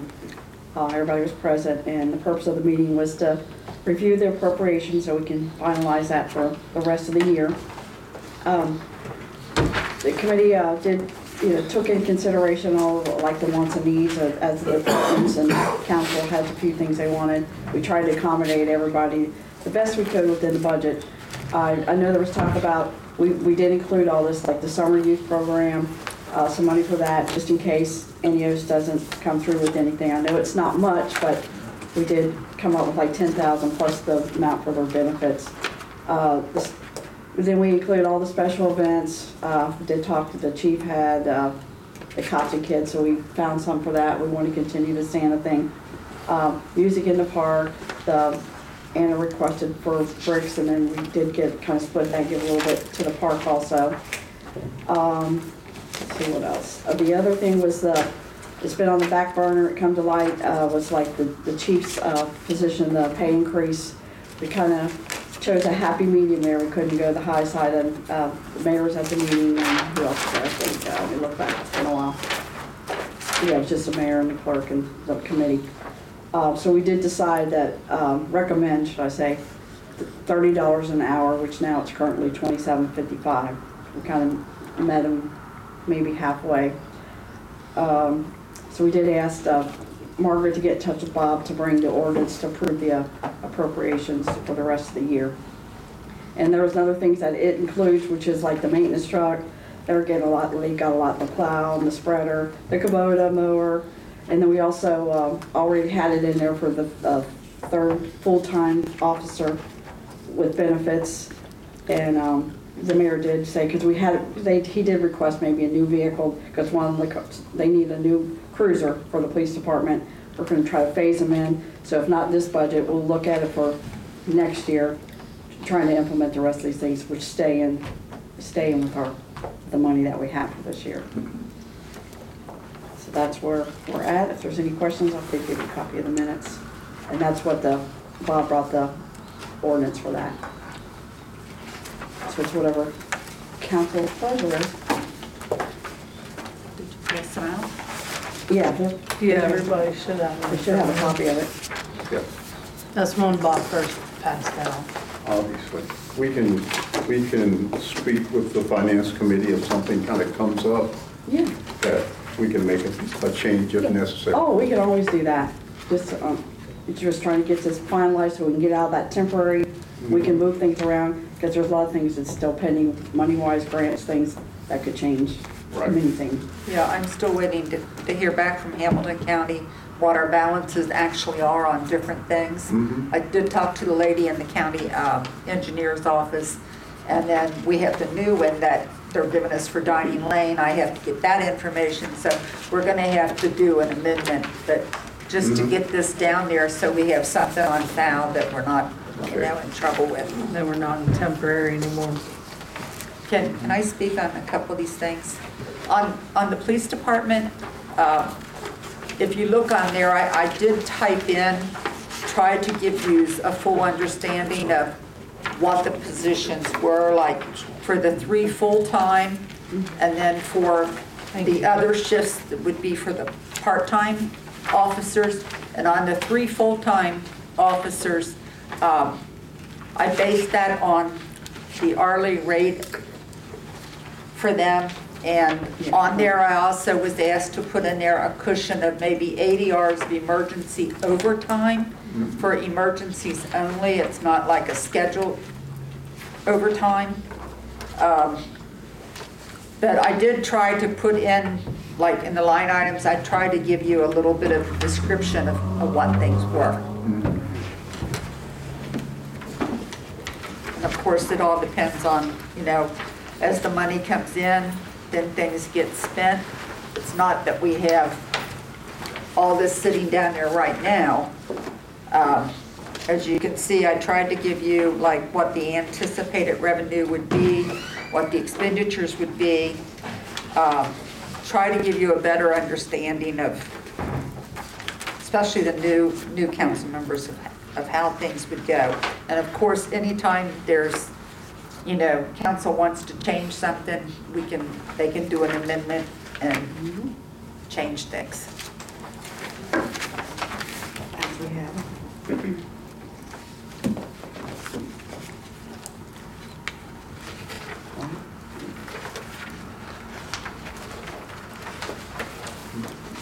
I'll make a motion that the rules be suspended, said ordinance be read 3 times by title only, and declared an emergency. I'll second it. Motion by Dan, second by Pam. Any discussion? No discussion, we'll vote. Dan Pillow, Yay. Jennifer Wiehe, Yay. Jennifer Anderson, Yay. Ann Pillow, Yay. Pam Jackson. Yay. Did he just go to the band? Yeah. Okay, we'll give him a minute then, I guess. or- I mean, I could read it. Yeah, You want me to go ahead and read? Yeah. All right. First reading, an ordinance to make the appropriations for the current expenses and other expenditures of the Village of Addyston, Ohio during the calendar year ending December 31st, 2023.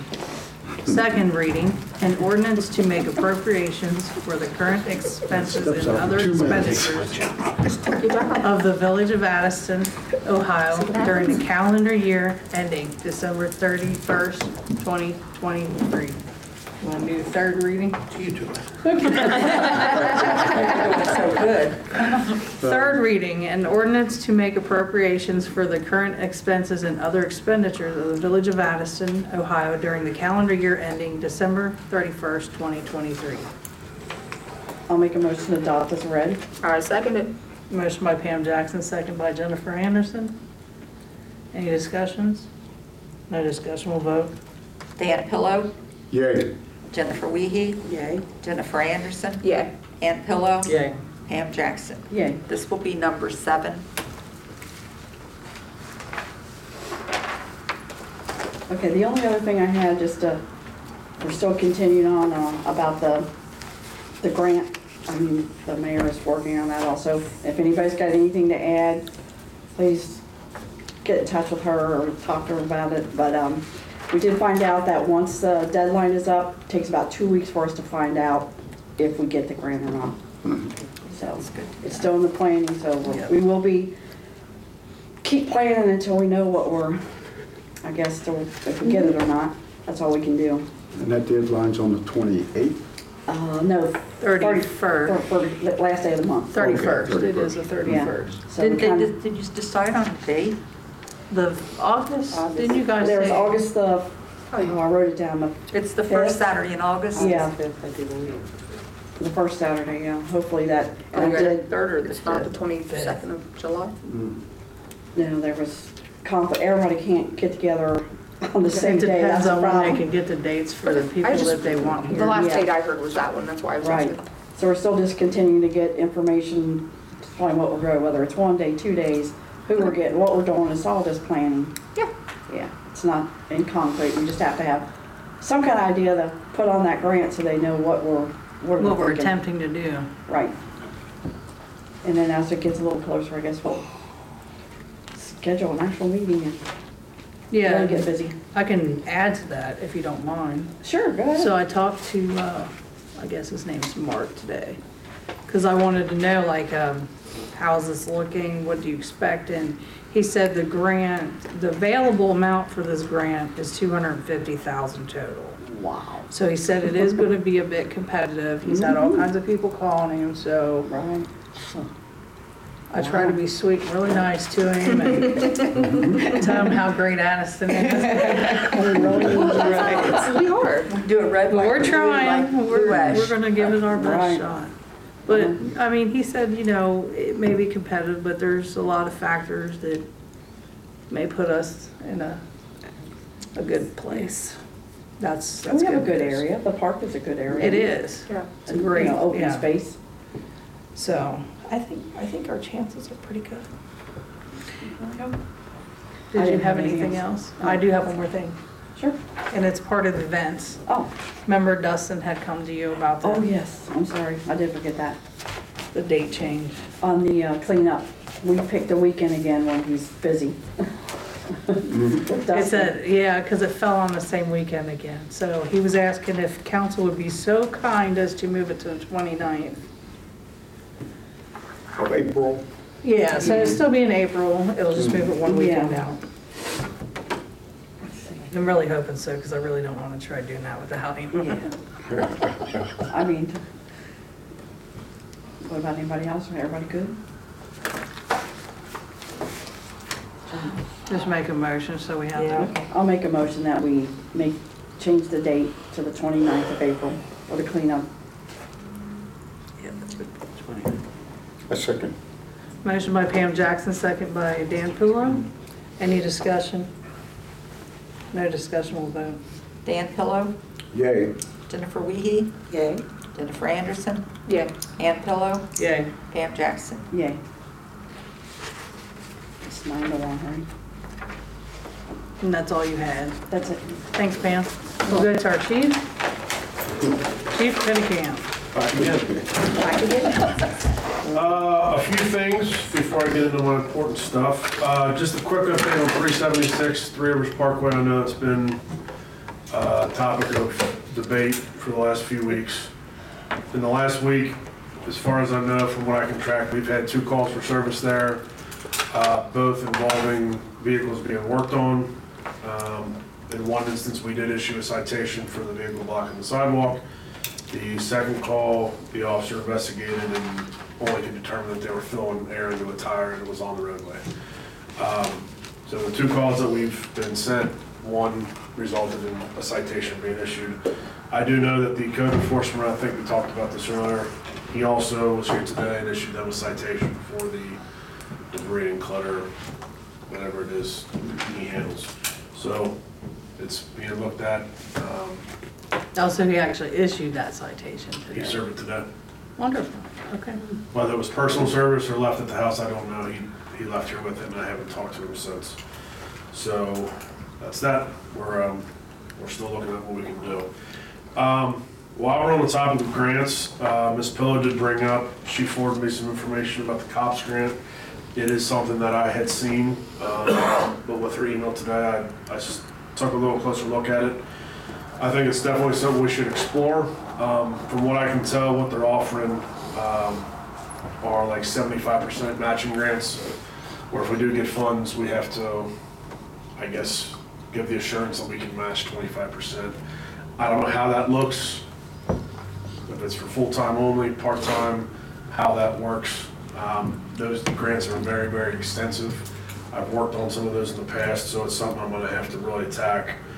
It does require 2 people from the village to participate, so I've already talked to the mayor about her involvement, but that is something that is definitely on our radar, and hopefully we can get some money out of it.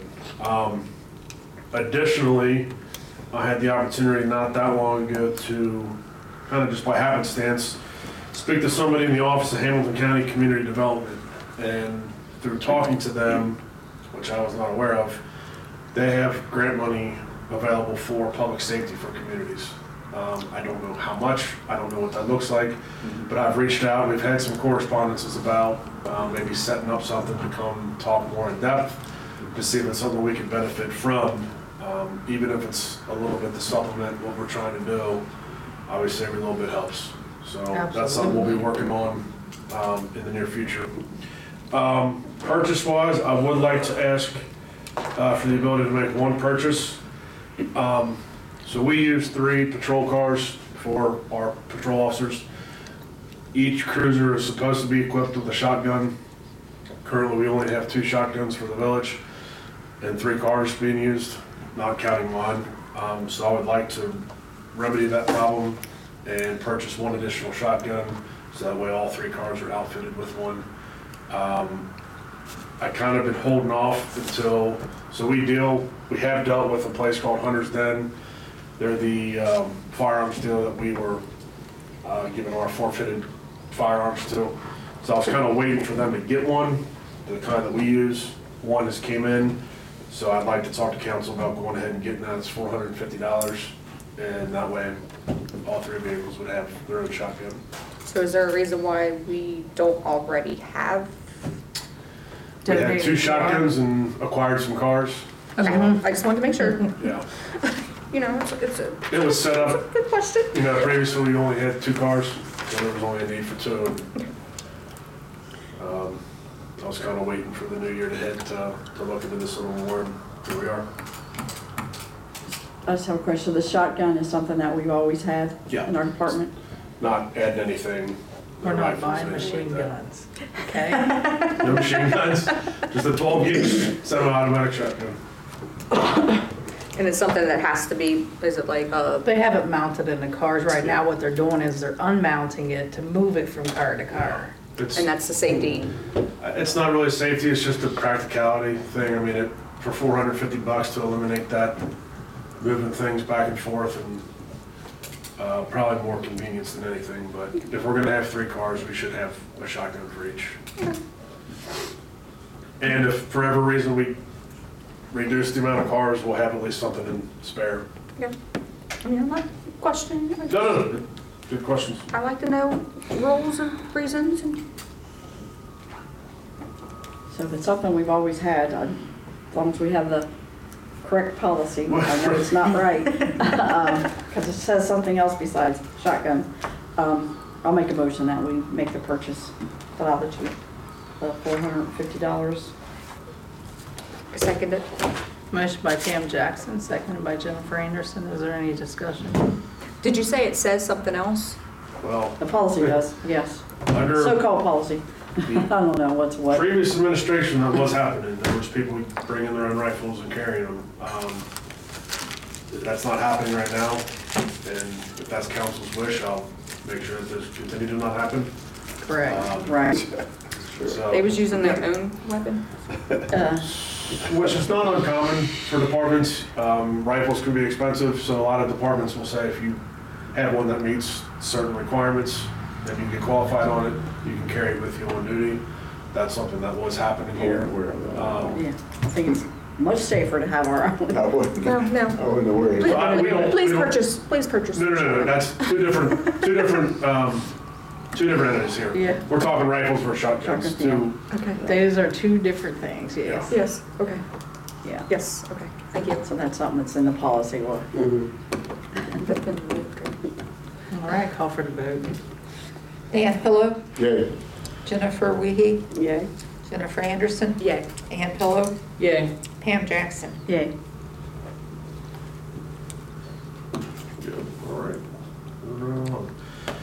So I think, listening to the financial report, I think I understood that it sounds like we may have the money to move forward with the additional full-time spot.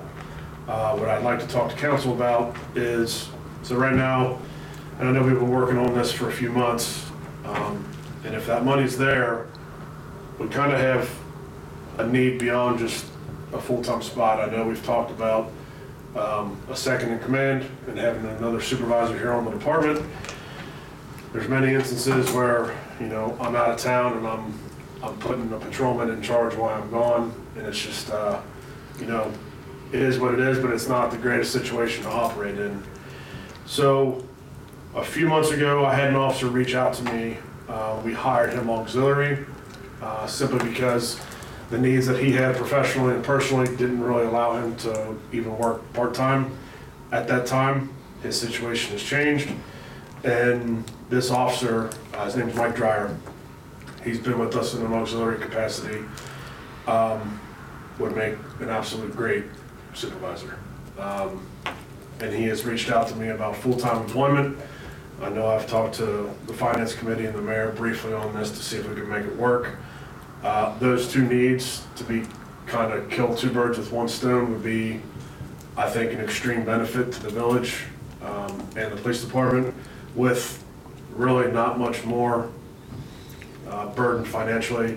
The lieutenant's pay versus the patrol pay, I think, is $1 an hour difference. It's $21.06 for the lieutenant. Yeah. So it's 56 cents an hour difference, which is about, I think, $2,000 difference between a full-time patrol and full-time lieutenant. I just think it fills a lot of needs, and I can give you a little bit of a background to kind of show you what it is that we're getting. He's a 20-year veteran, most recently served at the city of Springdale. In his capacity at Springdale, he served in a myriad of positions. Most notably as a detective, a field training officer. He was assigned to the Drug Abuse Reduction Task Force, also known as DART, which we're a community member of. At his time at DART, he did serve as a field commander. He has a degree from the University of Cincinnati.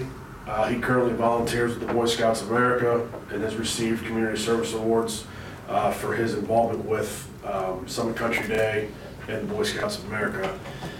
What I'll tell you about Mike is I've known him professionally and personally my entire time in law enforcement. And what I think is unique about this position and this individual is he reached out to us to come here and work, as opposed to vice versa, where we're out hunting for people. Addyston was a place, maybe because he knew me personally, that was on his radar to come and work. And as everything is aligned, he's available to fill not only our full-time need, but help me out supervisor as well. So with council's permission, I would like to hire him full-time as our police lieutenant, but obviously that's a decision for council.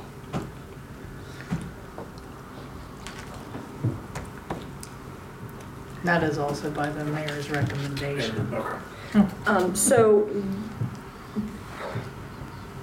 we have such a turnaround. I mean, obviously, these are questions that you've had with him. What makes it a good fit now? I mean, to be frank, he's available. You know, we don't have the luxury of applicants lining up out the back door trying to work here. Now, I'll say that out of both sides of my mouth. I'm not just taking him because he's available. I know him personally. I know the type of officer he has been. You know, the type of values and integrity he has. He'd be a great fit anywhere. To have him want to come here, I think it's a steal. Now, I'm telling you that, you know, and he may be gone in a year. I don't have a crystal ball. I don't foresee that. You know, I think he's far enough along in his career with the pension that we have here. I think he'd probably want to hopefully finish out his career here. That may be wishful thinking, but that's kind of my understanding. I just have a question during the discussion, because I never get a real clear picture of what our department is. I don't know if we have 3 guys full-time now.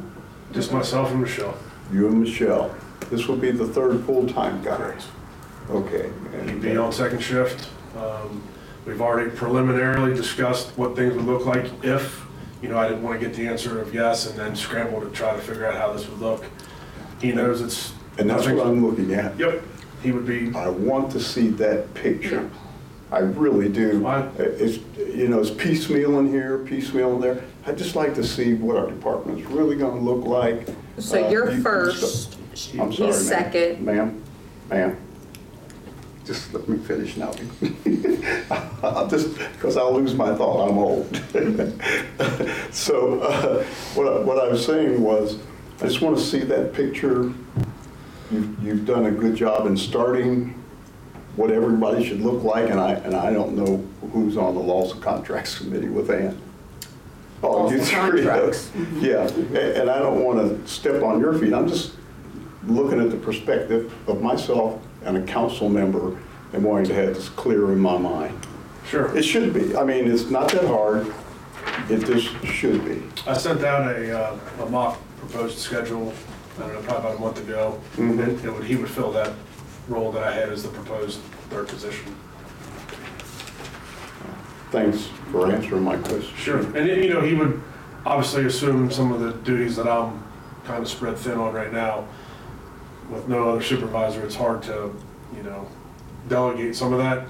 So he would obviously take a little bit of what I'm doing administratively, and we can kind of delegate those between the 2 of us.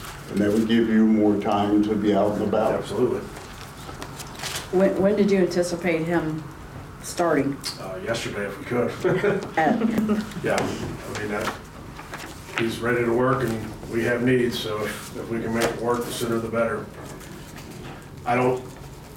He would, in all practicality, start filling the April schedule if approved. But obviously there's probably some training that needs to happen, and I'd have to schedule his physical with, for police and fire. So he has to start part-time and then go to full-time? Unless I can get him scheduled with a physical between now and when I have him projected to be on the schedule. As long as he has, so police and fire requirements is he has to have the physical prior or on his first day of employment. So, but Margret will tell you, they can be backed up sometimes. So I can call first thing and see what they have open. Well, I have no objections to having a 3rd officer. However, the police committee did ask you to redo the organization chart stating the responsibilities for each position. Sure. And I've not seen that yet. Well, Maybe it's kind of- somebody else has. Waiting to see. And the other thing, we did ask for a schedule, but when we asked for a schedule, it was like to see a calendar, said this is what we're gonna do. I know that you talked about working 5 hours and everybody would be working 5 days a week, 8 hours, I guess. Yeah. And then we also have how many part-time people are we gonna need to complete that schedule? I mean, just to give the picture that way. And I mean, I sent the schedule, I don't know how else. you I want me to make it I work. saw the paragraphs. No, I sent, I filled in the schedule. Oh, I didn't get Yeah, that. that went out to Yeah. everybody. Yeah, there was a. Yeah, he sent up mock schedules to And everybody. as far as the organizational Well, the chart, regular schedule, yeah. No, it was a mock schedule. schedules. It was on a what now? It was to give A mock people a schedule. picture, this is what it would look like Oh, Yeah. a month ago. I'm trying to remember when it was. It did. And then like the It said organizational mock. chart that you're asking Yeah, for. I mean, calendar type schedule, maybe? Yeah, Okay, yeah. so I mean, that he did send it out a month ago. And I mean, as far as the organizational charts and responsibilities, I mean, we could change that. Really, it's, March I mean, just 3rd. like with council procedures and, you know, with their employees, that's really their choice of how they want that to be too. Well, maybe their choice on how they want it to be. No, I mean, council's choice. It was sent out That's what I March said. 3rd. March 3rd, yeah, that's right. It was on March 3rd. Yeah. I may have mistaken it for the regular calendar. Yeah. Yeah, That's it was kind of two Because I didn't different. know that there. Yeah, it's got two Yeah, I different he didn't know versions. if there was a two written one scenarios. either. I missed both of those, like a paragraph type one. I Yeah, missed it's got that a- somewhere. 8-hour I shift will one and a say. 12-hour shift. Yeah, yeah. Well, yeah, I missed that. I'm sorry.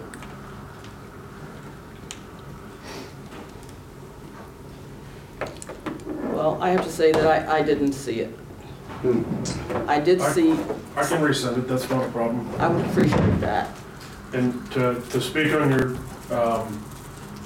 note about the organizational chart, I knew this was kind of a possibility, so I was kind of holding off to see how this would look and what council wanted to approve, and then redo it as we change, you know, this new position.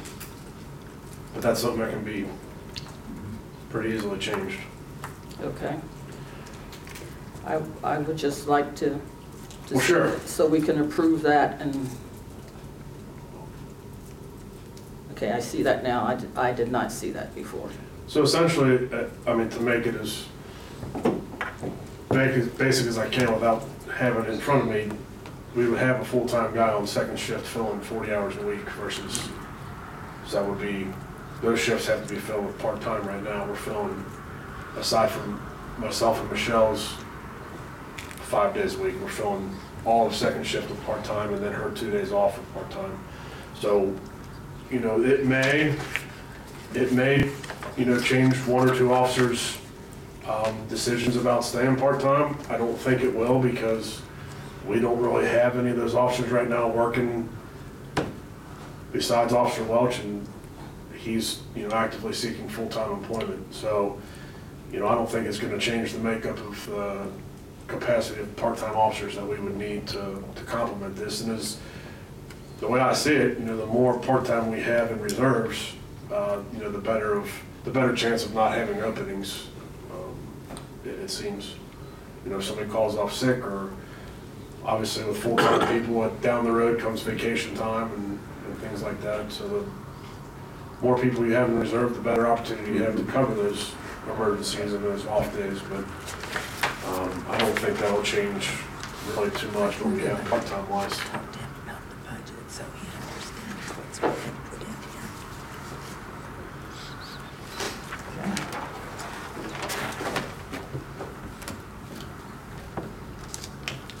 I mean, I just think, you know, council's asked for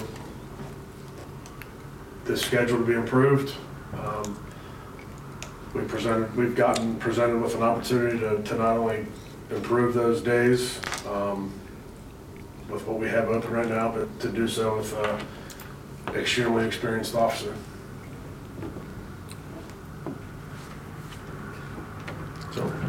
that's all I have for the police report. Thank you, Chief Thanks. Pennekamp. Anything else from council? I make a motion to adjourn, Mayor. Okay. Motion by Dan, is there a second? I'll second it. Second by Pam, call for the vote. Dan Pillow? Dan? Yay, yay, Jennifer I'm sorry. Wiehe? Sorry. Jennifer Anderson? Yay. Pam Pillow? Yay. Pam Jackson? Yay. Council, just so you know, I'm going to be on spring break this week, a couple days. Oh, go girl. I don't know where I'm going, but